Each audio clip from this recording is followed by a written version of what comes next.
tough game, tough victory, and very competitive and hard fought. I was proud of our team from beginning to end. There were things we can correct. There are things we did well, and there's lessons to be learned, just like there is every week. But I feel momentum. I see some consistency moving and growing, and I like how it's shaping and how it's framing up for, the last part of this season. I'm really lucky to be the coach. I love my team. Really impressed with Brennan and his leadership. And that's the stage is set for the next game, and that's where our focus will be. Let's start with Jeff White and then Doug Downey and then Mike Barber. Bronco, with so little depth at quarterback tonight, did you talk to Brennan about striking a balance between being aggressive with his running but not taking any undue risks?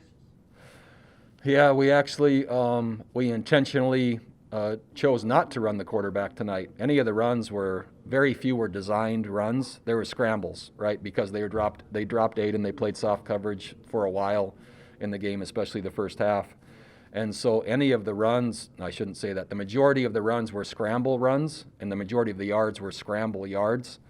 Those weren't designed runs. There were very few designed runs, and we knew with our quarterback depth for this week, measuring this game and our season, we decided to not include quarterback runs at the same level. And so again, the yardage reflects maybe that's not the case, but scramble yards versus design runs are two different things.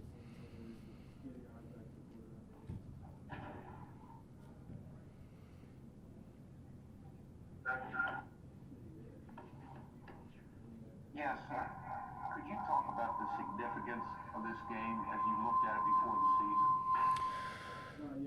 Man, it's just really hard to have framed any of the games on what they might mean and what the context might be.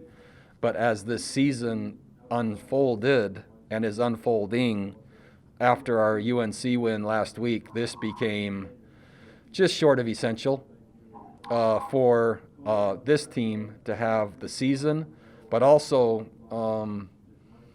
the chance to demonstrate just how committed they are. And they've shown that through their protocols, and there's changes in our roster, but not as many as most teams, and they want to play, and they're showing that.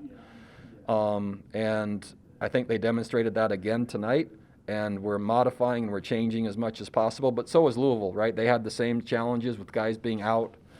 But this game became, I think for both teams, really important for maybe the results-oriented profession this is, of having the wins that we want to get.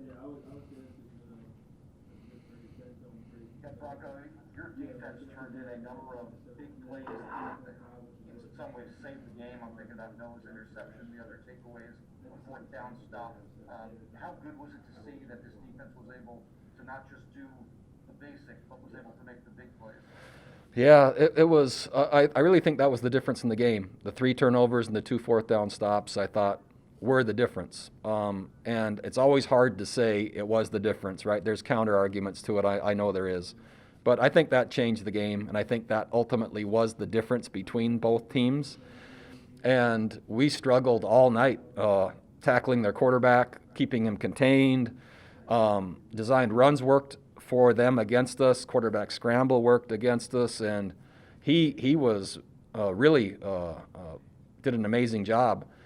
We did make those 5 plays and critical stops, and then scored once, which really, again, changed the outcome. So, while there were challenges, the positive plays kind of overrode the challenges in terms of the outcome of the game, is the way I would frame it.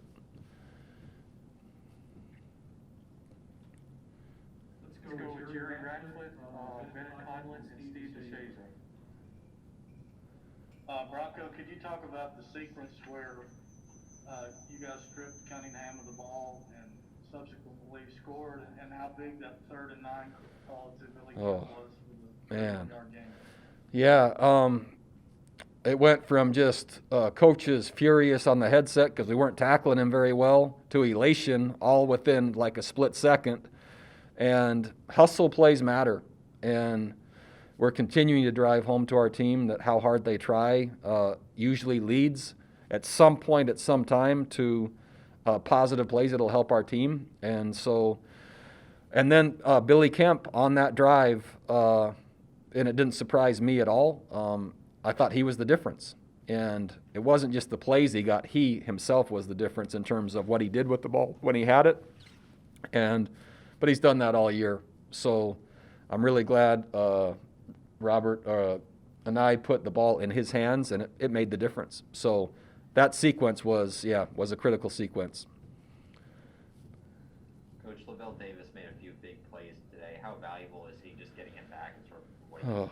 Well, I think you saw it, right? Just the vertical stretch downfield and his length and his speed, and just it keeps defenses, as they want to defend our run game, as they want to defend our quarterback, they just have to know there's a bigger risk than what they have. And with LaVelle back, just the 3 or 4, however many receptions he had, they stand out. And it makes defensive coordinators and defensive players more hesitant to get closer. And so he's making progress, and that helps our defense, or helps our offense. Hey, Bronco, knowing they are, they had a couple of key personnel. Yes. Is the focus to try to keep Cunningham contained, and obviously easier said than done? Oh, man. Well, so we just like any game, we don't know who the other team's going to have or not have until you stand out there at warm-ups. And if you watch the coaching staff, man, it's like you got to hire a firm to go look and see who's available on each team to try to get the right information. And that's happening all around the league, right? So you just never know with the late testing who's in and who's out. Both players offensively that were out for Louisville today, jersey number 1, jersey number 10, are dynamic, exceptional football players. No question that changed what Louisville's typical plan is.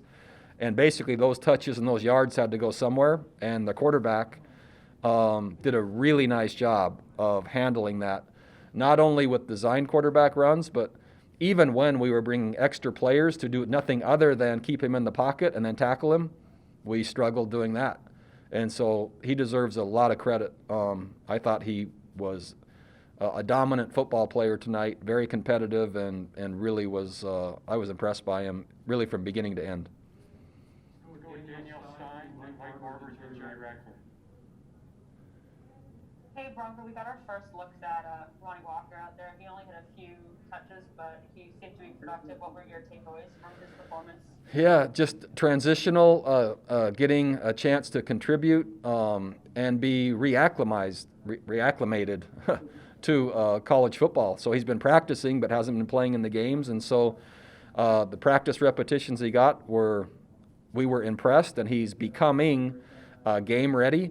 And so today was just the next step in a bigger role for him, and he handled the role and the touches that he got really well. And so it'll just keep expanding as we go. And really good timing for us that we have him down the stretch.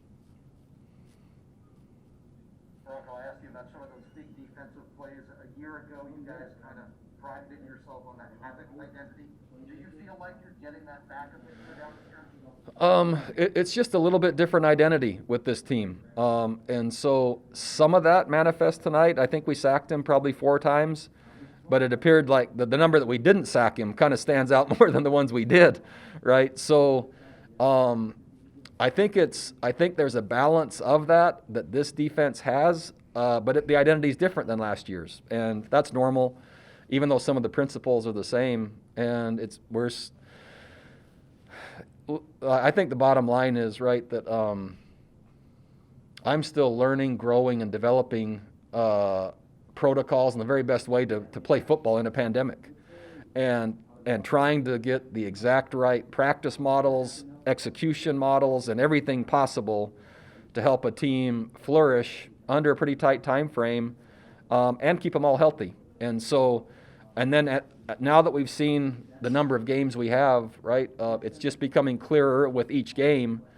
But the reality is, right, this year the development of the team is happening while we're keeping score, right? It's not happening during spring. It's not happening during summer. It's happening while we're playing. And so, man, still the identity of this team, the defense, the offense, is still being uncovered, and the pieces change each week as well. And so that also kind of, it's harder for me just to tell you, yeah, it's like last year, it's not like last year. It depends which game versus which opponent and which players we have. And all I do know is they're committed and they'll try really hard, and they want to play football and they want to play as much as they can, and they want to win. And it looks like it's trending that direction down the stretch. Bronco, how important was it for Noah Taylor to take it to the house early Oh. and kind of set the tone? Yeah, critical. So we took the ball, and we're expecting a lot more success offensively, and we went 3 and out after the decision that I made to take the ball by winning the toss. And so that didn't go as planned. And then Louisville is moving the football consistently, and they're down in our red zone. And so, man, that play was just a critical turn of events to kind of recapture the momentum we were hopeful to orchestrate just by our decision at the beginning of the game.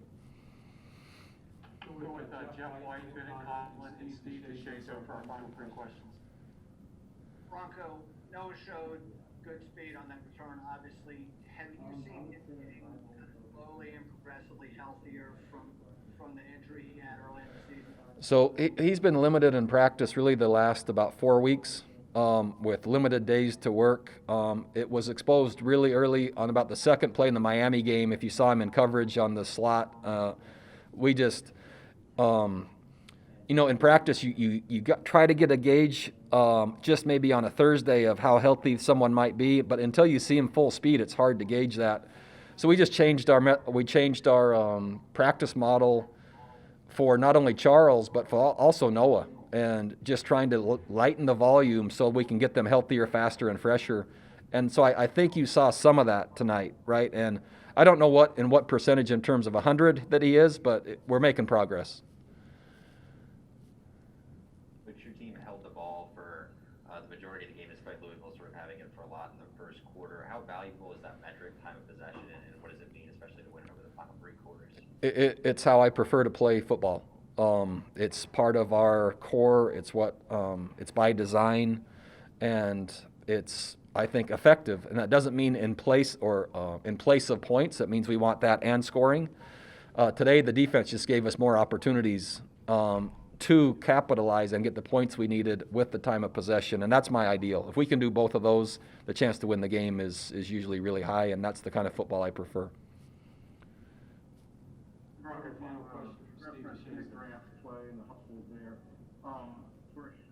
How big is that in terms of his career here, in terms of impact for a game, and how would you rate his performance for you this game? So I think it epitomizes Nick, his hustle and his effort.